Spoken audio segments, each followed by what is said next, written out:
27 Aussies killed in missile attack. 295 dead. Malaysia Airlines flight MH17 blasted from sky over Ukraine war zone. Surface-to-air rocket brought jet down. Hello, I'm Paul Barry. Welcome to Media Watch. And that special edition of Melbourne's Herald Sun hit the streets at around 10 o'clock on Friday morning, hours after the internet had got on to the terrible news, and hours after TV and radio had fired up their coverage. So why did the Hunt make such a heroic effort when it was only printing 10,000 copies? Editor Damon Johnston told Media Watch, I felt this story was of such local, national and international significance, it was important we use our print edition to inform Victorians of the tragic events. There's no doubt it was a remarkable achievement, with 5 new pages at the front of the paper that had previously splashed on the carbon tax. Johnston and 5 journalists were up half the night to produce it. And with boss Rupert Murdoch in town, the Hun's editor must have been thrilled to put one over on his rivals and make the point that papers can still compete.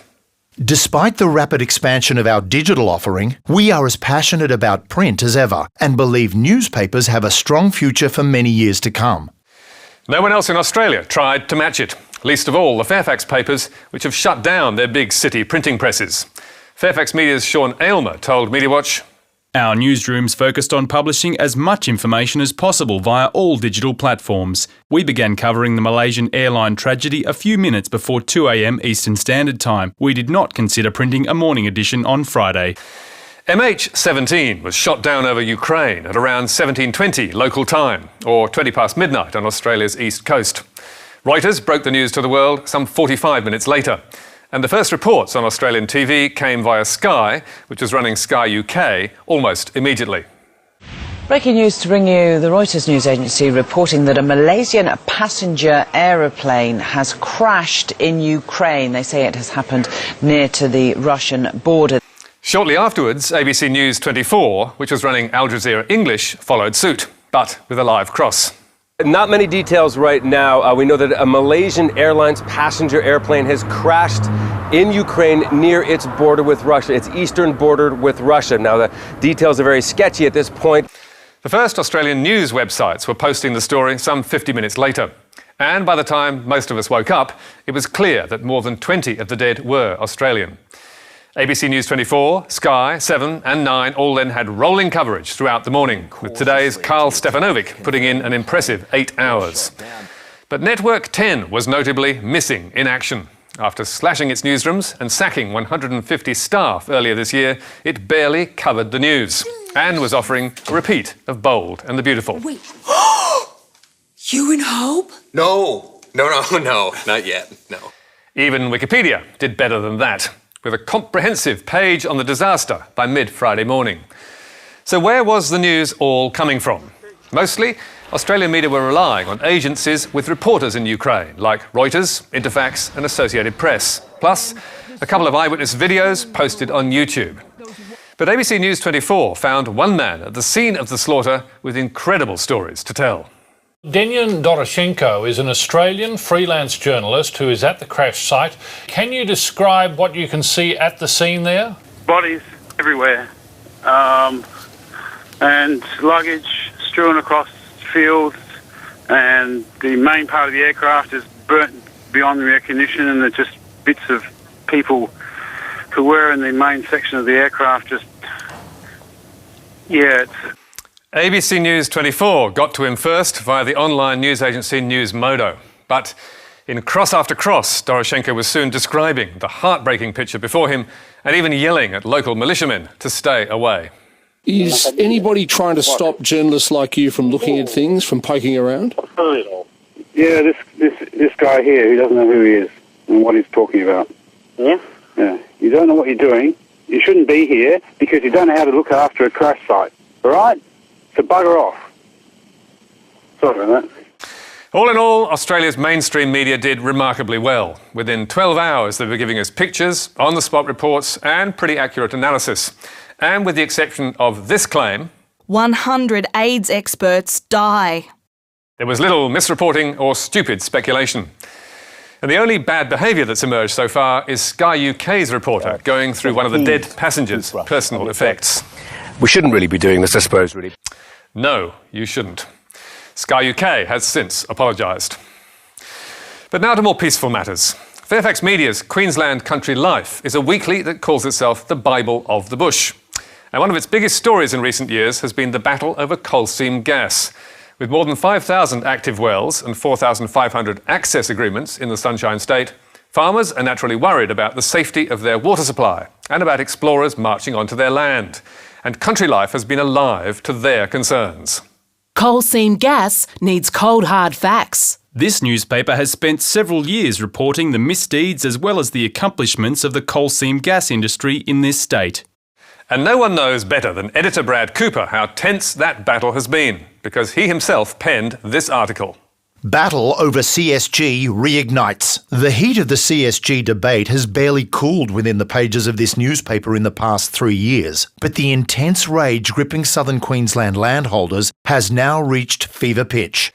So you can imagine readers' surprise when they picked up the paper earlier this month to find a 40-page colour brochure titled Powering On, which featured an editorial by the same Brad Cooper declaring that the war between farmers and the gas industry was all but over. Despite the pockets of friction that remain and are yet to be resolved, Queensland landholders are saying yes to natural gas development in big numbers. This so-called Special Queensland Country Life publication was more a book than a pamphlet, harnessing the efforts of a dozen Country Life writers to create 40 glossy pages of feel-good stories about the gas industry, with titles like Queensland's Engine Room. Gas crew opens up land of opportunity. Pipe of prosperity. Farmers and miners can be friends. And that happy quartet was just the beginning. Out of 65 articles in Powering On, we reckon around 40 were puffs for the gas industry, while only 7 were negative, and just 2 of those dealt with battles being fought by farmers. Not surprisingly, there's been an angry reaction from some of Country Life's readers. Jay Devine wrote to the paper complaining that Powering On was advertising and paid for by the CSG industry. It is hard not to believe the editorial is a cash for comment piece and undermines the impartiality and responsibility of your newspaper to publish information that is factual. Meanwhile, Felton Valley farmer Rob McCreath was telling MediaWatch, It just looks like they sold out. While Cecil Plains farmer John Cleary was protesting, it's industry propaganda.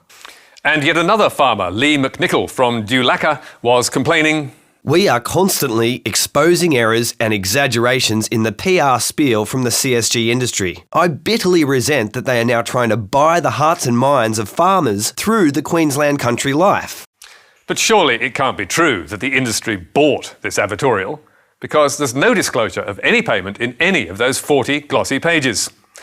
All the same, we thought we'd better check. So we asked the Australian Petroleum Production and Exploration Association, or APPEA, the so-called voice of the industry, whether they had indeed paid for this coverage.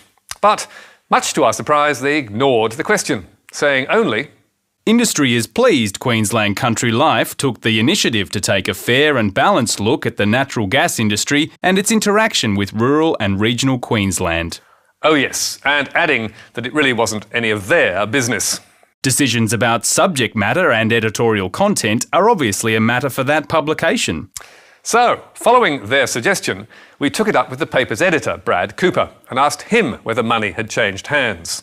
Or specifically, did QCL enter a commercial or sponsorship arrangement with APPEA or any of its member companies related to the publication of editorial material in Powering On? If so, why was that commercial arrangement not disclosed to your readers? And what do you know? Brad Cooper and his bosses couldn't tell us either, which we assume means money did change hands. So what does this say about the Bible of the Bush? Well, the betrayal of readers is not quite 30 pieces of silver, but this Bible clearly can't be relied on to tell you the gospel truth. But in the media, who can? Let's take a look at the front page of last Thursday's Sydney Morning Herald, and a subject in which MediaWatch has had an interest. Plunge in smoking attributed to plain packaging. Well, well, well, is this the evidence we've all been waiting for? The Financial Review also covered that story and reported the remarkable news that smoking rates over the past 3 years have seen one of the biggest drops ever recorded. Or, to be more precise, that daily smoking rates fell from 15.1% in 2010 to 12.8% in 2013. Now, we're not sure that these new figures from the Australian Institute of Health and Welfare prove anything. Plain packaging was only introduced in December 2012, and there are several other things that could have pushed smoking rates down. But these new figures do make the Australian, which barely covered this news, look a bit silly. Because some weeks ago, as you may have seen on Media Watch, the Oz ran a big front-page exclusive that supposedly showed the exact opposite. Evidence. World's toughest anti-smoking laws not working. Labor's plain packaging fails as cigarette sales rise. The Australians' claim that plain packaging had flopped and even increased smoking rates was based on tobacco industry sales figures, which appeared to be contradicted by the industry's own admissions, the Australian Bureau of Statistics, and surveys from Roy Morgan Research. And that led us to conclude a couple of weeks ago that the Australians' claims were just plain wrong. This prompted a furious reaction from the paper, which lined up 6 different correspondents and its editorial column to condemn our conclusions, methods and motives, the highlight of which was probably this. The ABC's Media Watch program has been so excited about attacking 2 of its obsessions, News Corp Australia and Big Tobacco, that it forgot some obvious guiding principles, such as reliance on the facts and objective reporting. Now, after this barrage, you might have thought that in the interests of objective reporting, the Australian would be eager to see these new facts reported to see whose argument they backed up. Yet the paper only gave it this sad little snippet. Heavy smokers take a breather. Australian smokers say they are consuming fewer cigarettes than they did 3 years ago, as public health measures, plain packaging and tax rises prompt people to avoid or address the deadly habit. Having devoted some 8,000 words to defending itself and attacking Media Watch, the Oz reckoned the new figures merited just 167 words on page 7. So we asked the Australian's editor why. In a 264-word reply, Clive Matheson told us they had a number of more significant stories that demanded our attention and more prominent placement.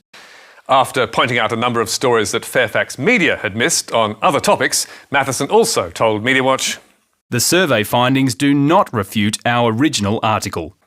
Well, perhaps not, but they do make it look even more tenuous. And we should note that the Australian has complained to the ABC about our criticisms and has threatened to take us to the ACMA, the Australian Communications and Media Authority. We'll let you know what happens. And while we're on the subject of the ACMA, we should tell you that another complaint by News Corp has just been dismissed.